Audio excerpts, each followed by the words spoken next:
Alhamdulillah. Alhamdulillahi Rabbil Alameen. Wassalatu wassalam ala ashraf al-anbiya wal mursaleen amma ba'du. So we're reading in this book the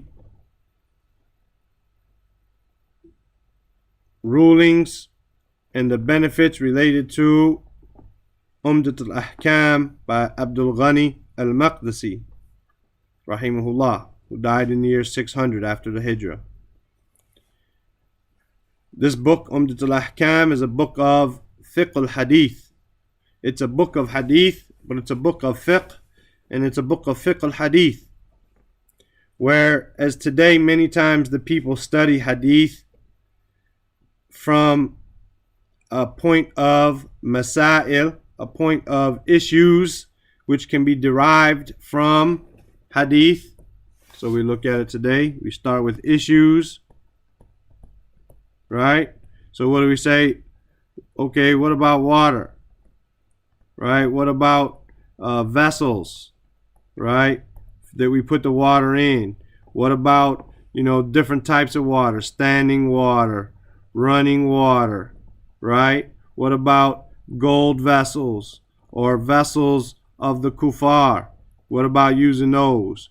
What do we have as evidence? I don't think we should use the vessels of the kuffar. Is there evidence that we can or cannot? What about using a gold vessel? People start with issues, and then from them they bring the evidence.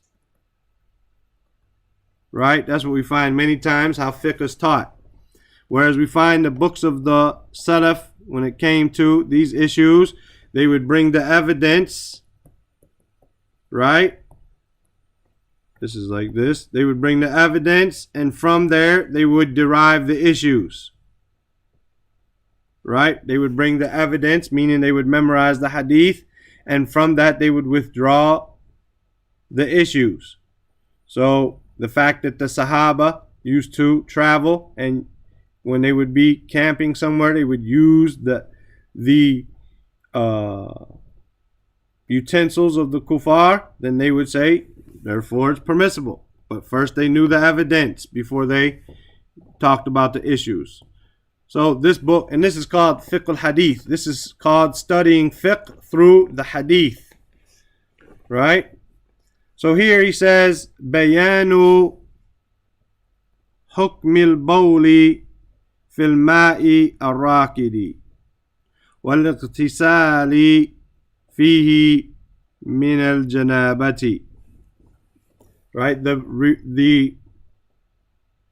hukum, to clarify, bayanu hukmi al-bawli, the clarifying the ruling of urinating, al-bawl, right, of urinating in water, which is rakid, water which is rakid, and he's going to explain in the hadith and below, but rakid here means to be motionless, to be stagnant. Rakid means to be motionless, to be still, stagnant. Right? Wal ightisali, because it goes back to hukmi. Wa hukmi ightisali fihi, and the hukum of washing, of taking a bath, fihi, in it, meaning in this water, in this my rakid, right? Min al janaba, from sexual impurity. The ruling of taking a bath in standing water, and that bath is from sexual impurity. What is the ruling? Is going to be explained in this hadith bi'idhnillahi ta'ala. He says, al-hadith al-khamis, the fifth hadith, an Abi Hurayrata رضي الله عنه أن رسول الله صلى الله عليه وسلم قال, that Abu Hurairah said that the Messenger of Allah صلى الله عليه وسلم, he said, لا يبولن أحدكم في الماء الدائم الذي لا يجري ثم يغتسل منه. He says, لا يبولن. La here is a prohibition. The prohibition, la yabulanna, from, we said, the word bowl. Yabulanna. Here, this noon is called the noon al-tawqid al-thaqila or mushaqqa. The noon al-tawqid of the noon of emphasis. And because it has the shadda on there, mushaddada or mushaqqaqa, like this. So do not, with emphasis, do not urinate. Ahadukum, one of you. This is the file, one of you. Do not let one of you urinate. Fil ma'i ad-da'imi. Fil ma', in water, which is da'im. Da'im here is a synonym for rakid. Da'im comes from dal waw meaning to be lasting or permanent, right? Or standing, to be lasting or permanent or standing. So when we say standing water or stagnant water or still water, water which is, when we say permanent, meaning is not, that water is always there. It's not changing, right? لا يبولن أحدكم في الماء الدائم الذي which لا يجري, which does not flow. The water which does not flow, meaning it does not continuously move. Doesn't mean that there's a pond of water and the wind pushes some of it this way and then the wind pushes some of it this way. No, we mean it's running on a constant course, right? So, الذي لا يجري ثم, and then يغتسل منه, and then take a bath from that water, right? So there's a pool, swimming pool, or a pond of water, or a small lake, and the water does not run. It's a standing body of water. Do not urinate, one of you, in that water, in that standing still water, that water which doesn't run, and then take a bath from that water. Do not do so, right? Do not do so. لا يبولن أحدكم في الماء الدائم الذي لا يجري ثم يغتسل منه. وَلِمُسْلِمٍ, and li Muslim, and belonging to Muslim, this lam, and belonging to, meaning in Sahih Muslim, لا يغتسل أحدكم في الماء الدائم وهو جنب. Do not, لا يغتسل, do not wash or do not take a bath or a shower, one of you, right? في الماء الدائم, in standing water, وهو جنب, and he is sexually impure. He is sexually impure, right? Why? Why is this? We'll get to the fawaid quickly in a minute, inshallah. But لا يبولن أحدكم في الماء الدائم الذي لا يجري. Do not urinate in a body of water which does not run, which is permanent, is stagnant. Because that urine is going to stay in that body of water, right? ثم يغتسل منه. When you take a shower, now you've taken a shower from, right, that body of water, right, that has urine in it. Then he says, لا يغتسل أحدكم في الماء الدائم. Do not take a bath, one of you, do not let one of you take a bath from this stagnant water, وهو جنب, because he's going to have that stuff from sexual impurity, therefore get into the water, right? And then the people are using this water. Now, if the water is larger than qullatayn, right, which is a very,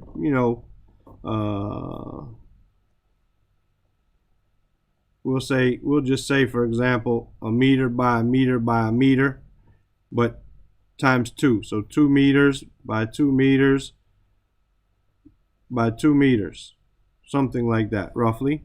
Then you can use that water, right? Or 1 meter by 1 meter. Then you could use that water because there's nothing going to make that impure if it's bigger than that. So when we say stagnant water, we don't mean Lake Erie in Michigan, right? We don't mean a huge lake, right? Rather, we mean a puddle, a small pond, something small and tiny. And this negation is going to be talked about in the fawaid. As for the definitions, he says, وَالْمَاءُ الدَّائِمُ وَالْمَاءُ الدَّائِمُ, the water which is standing, al-mustaqir.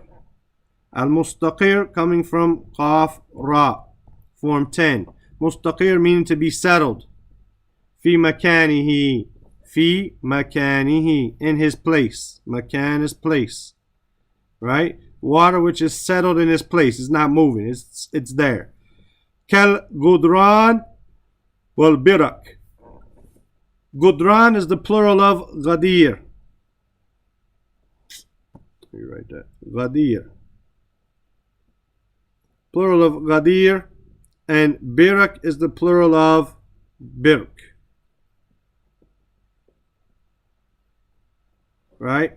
Birak is the plural of birk, and gudran is the plural of ghadir. Both of them, and due to my weak language, I don't know the difference between them, but both of them mean small ponds or puddles like this, right? A small body of water, not a large lake, right? But a small pond, a small puddle, or a puddle, a large puddle maybe, say at the bottom of two hills, a puddle, right? But this doesn't mean a big lake, a buhaira. It doesn't mean a lake or anything like that, but a small body of water. Wa huwa junub, while he is sexually defiled, a man asabathu al janaba, that whoever this janaba has asabathu, has afflicted him. Not affliction, but he has been affected by it. Right? This is yutlaqu. This is talked about or cast upon, as we said the other day, al al-mudhakkar wal mu'annath. This is junub, is talked about for the male and the female. Mudhakkar wal mu'annath wal fard wal jama'. This word junub can refer to the male or the female, can refer to a single individual or a group of individuals. Are there any questions about that part of the text or hadith or definitions? طيب. من فوائد وأحكام الحديث. أولا النهي or النهي عن البول في الماء الدائم الذي لا يجري. This shows us that it is prohibited to urinate, the nahyu, the prohibition of urinating in standing water which does not run. وَالنَّهْيُ لِلتَّحْرِيمِ, and the prohibition here is for meaning making it haram. Tahrim. حرم يحرم تحريم, to make it haram. إن كان الناس يستعملون ذلك الماء. If the people are using that water, يستعمل, as we said, ayn, mim, lam, form 10 means to use something, to utilize it, right? إن كان الناس يستعملون ذلك الماء, that it's prohibited. So for instance, we're traveling on the road, right? And we're in the middle of nowhere, and it rained, and so there's a puddle of water. We know the cars are running through there, splashing it. No one's using that water, for example, right? It's a big puddle. It's not stopping cars from going, but it's a big enough puddle that water's collected. If someone had to stop and urinate there, right, they could say, well, this is just disliked because the people don't use this water. The people don't use this water, so it's disliked. And the sun is going to come along and evaporate it, and the cars are going to spread it out until it goes away. Then, therefore, it's not prohibited. But if this water, if there are camel herders around or sheep herders, and this is a water that they could bring their herd to drink from it, then this is now prohibited because it's being used, according to the fa'idah that is brought here. النهي عن البول في الماء الدائم الذي لا يجري, the prohibition of urinating in water, standing water which doesn't run. وَالنَّهْيُ لِلتَّحْرِيمِ, and this prohibition means that it's haram. إِن كَانَ النَّاسُ يَسْتَعْمِلُونَ ذَلِكَ الْمَاءِ, if the people use that water. Alaykum salam wa rahmatullahi wa barakatuh. الثاني, the second rule or the second ruling or benefit, جواز البول في الماء الذي يجري ولا يستقر, the permissibility of urinating in water which runs and does not and is not settled. So if there's a lake, if it's the ocean, right? If there's a huge lake, or if there's a river, right?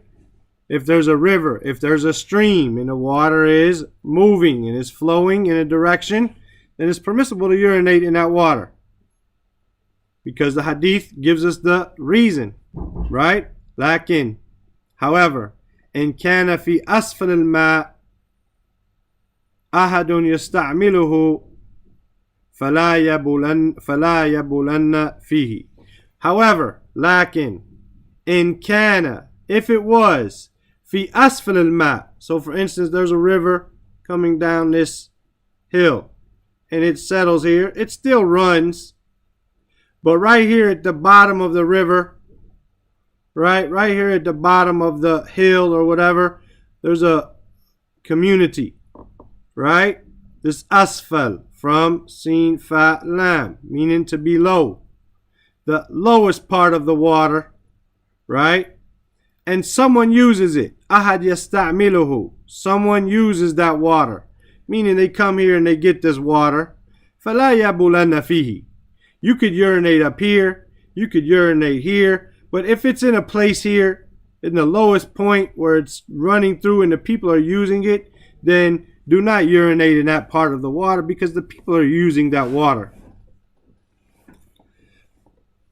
الفائدة أو الحكم الثالث أن النهي عن البول في الماء الجاري للتحريم, that there is a prohibition in urinating in the water which runs, al-ma' al-jari, the running water. Li-tahrim, there is a prohibition for urinating in running water in kana yufsiduhu, if it's going to make that water corrupt, if it's going to make it nasty. If you urinate in a lake, in Lake Erie, if you urinate in the Mississippi River or the Nile River, no one's ever going to know that. No one, maybe they don't want to touch that water right there. They'll go 10 feet down and touch that water. It's the same water, right? But if you're going to make that water corrupted by urinating in it, if it's that small of a body of water, even if it's running, right, then do not urinate in it, right? Ala man yasta'miluhu min an-nas. If it's going to corrupt that water for the one who uses it, even if it's a running water, like we said down here at the bottom, asfal al-ma', wa illa fala kiraha. Then if not, wa illa, or otherwise, fala kiraha. Then there is no dislike in that. There is no dislike in that. And Rabi'an, Jawaz al-Ightisal, Jawaz, the permissibility, like Yajuz, Jawaz al-Ightisali, Min al-Janabati, Fil Ma'i al-Jari, the permissibility of taking a bath in water which runs. Just like we said, the Jawaz al-Bawl Fil Ma'i alladhi yajri, the permissibility of urinating in water which runs. It's permissible to take a bath from janaba in the water which runs. And we get that from the hadith. Right? لا يبولن أحدكم في الماء الدائم الذي لا يجري ثم يغتسل منه وأيضا لا يغتسل أحدكم في الماء الدائم وهو جنب. Right? Don't urinate one of you in the water which is standing, or standing water which doesn't run, and then take a bath in it. And in another hadith, don't take a bath in the water which is standing and you are sexually defiled. Any questions?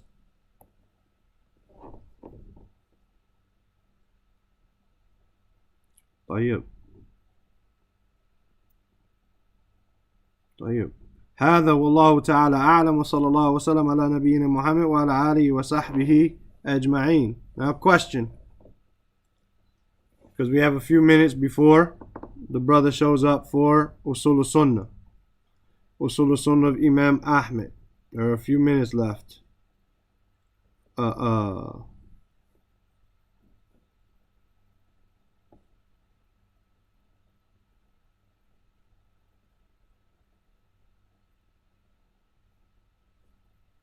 Someone's typing. I have regarding Fatiha Tafsir. Faddal.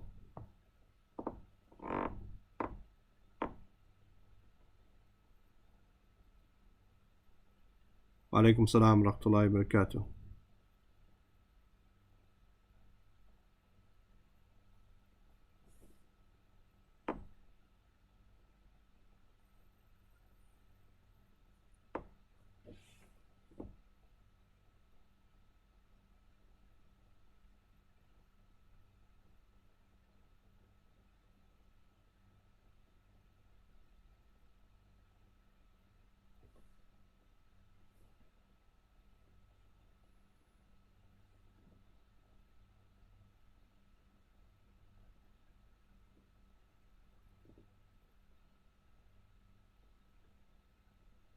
You said Maghdub has you in it. No, I said it doesn't have you in it, right?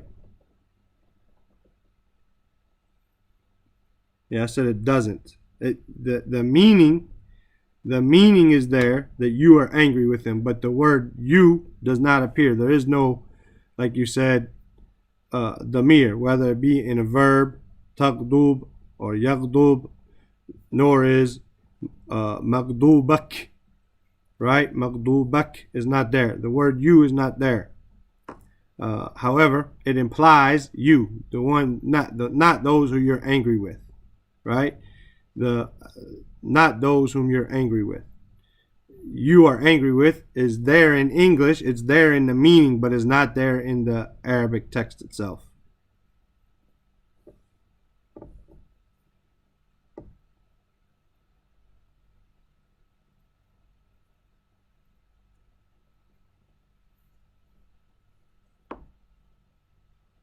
First off, to say some tafsir also say that even translating with you isn't correct. I don't know how that would be. Number one, tafsir is not written in English. Tafsir is written in Arabic. And to say, I've never really seen a tafsir which talks about how people translate. Rather, tafsir is explanation. The meaning of tafsir is explanation. So to say a tafsir talks about someone's translation is kind of you would have to show me that, number one. To say that a tafsir talks about how some people translate a book. Somebody wrote a tafsir talking about how people translate? That's strange. Number one, the Quran's only been starting to be translated recently, in the last couple hundred years. Right? Number two, especially in a book form, right? The last couple hundred years, 300-400 years. Maybe in Urdu or something is older than that. Allah knows best. I don't know. Urdu is not very old language itself either. You know? So there's not going to be very many translations of the Quran, number one. For a tafsir, a real book of tafsir, to talk about it. Right? So tafsir is not going to talk about translations, number one, and Allah knows best. Or you can show us whose tafsir talked about translations. Secondly, a translation is nothing but a tafsir. A translation is nothing but a tafsir. That's why when Muhsin Khan and Taqiyuddin al-Hilali, Allah yarhamuhuma, translated the Noble Quran in English, they said the interpretations of the meanings of the Noble Quran.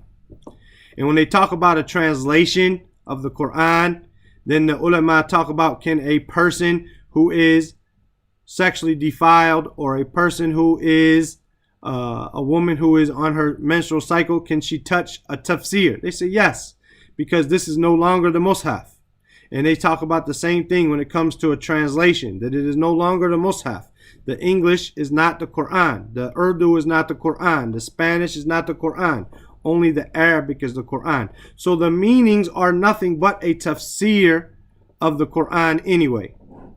So for someone to say a tafsir talks about a translation, as we said, is strange. And for someone to become critical and say we shouldn't translate it like that, there is no translation word for word anyway.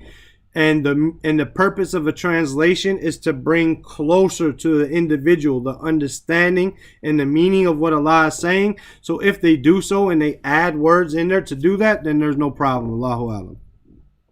But to say the tafsir, well, definitely was wrong. I mean, you made a statement. You said some tafsir say. So I would say to you, which tafsir?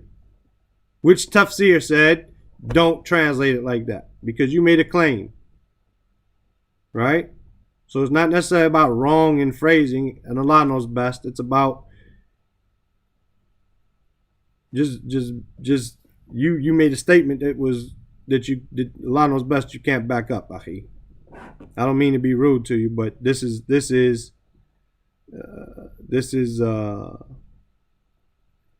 fine. Alladhi yaghdub. That's fine. But then this still has a pronoun. So you still said he is angry with. So what's the difference between he and you? What's the difference? It's just a pronoun that someone's using. You choose to say he and use the ya. But it doesn't matter. Someone still has to be there. You understand? It still has to be there. There has to be someone that is getting angry. Correct or incorrect? There has to be someone getting angry. Right? So who is that person? Allah Azza wa Jal. And we don't want his anger. I don't care if you're angry with me. You don't care if I'm angry with you. I don't care who else. But I care if Allah is angry with me. So we're talking about maghdubi alayhim. We're talking about that Allah is angry with them. Right? As well as, therefore, the messengers and the angels and the believers are angry with them as well. But the main one that counts is Allah Azza wa Jal. So when translating something, we're just trying to bring the meaning closer to the person. And there is no way in the Quran to have a verbatim word for word translation. So therefore, that point to me, whoever brought that point up originally, seems to be an incorrect point. Because you're going to tell me I can't make a tafsir. And the translation is the tafsir. Right? Translation is the tafsir of the Quran. Right? Although brief, right? And it's not a tafsir. It's not a tafsir of Hadith. It's not a tafsir of Quran bil Quran. It's not a tafsir of Hadith, but it's a tafsir, bringing you the explanation. Yufassiru laka al-ma'na. It's bringing to you the meaning of it. And if a person did that, then and that's fine. If you say here that Allah is so angry with them that he didn't even attach his anger to them so that he would be far, that's fine. But still, you've now added words. You have now added words to the meaning of that, whereas you've brought a benefit that's possible. So unless you have an ayat, then you can't necessarily say this is 100% fact, this is why it was. Unless you have a hadith, then you say this is what someone said that he gathered from it. And then that doesn't become revelation. That someone says, but Allah says, maghdubi alayhim. Unless you say, well, this is how the Arabs use the words, and then this is different.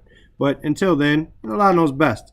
But this is a correct point that Allah didn't use the pronoun, right? His pronoun to attach it for the reason of that's how angry he was, or that they didn't deserve to be in the same sentence as him, or whatever the case might be. That's fine. But when we're talking about translating something, then this is a whole nother story. And Allah knows best. The brother Omar has arrived. I'm going to release his microphone and stop the recording and get ready to start again. سبحانك اللهم وبحمدك أشهد أن لا إله إلا أنت أستغفرك وأتوب إليك.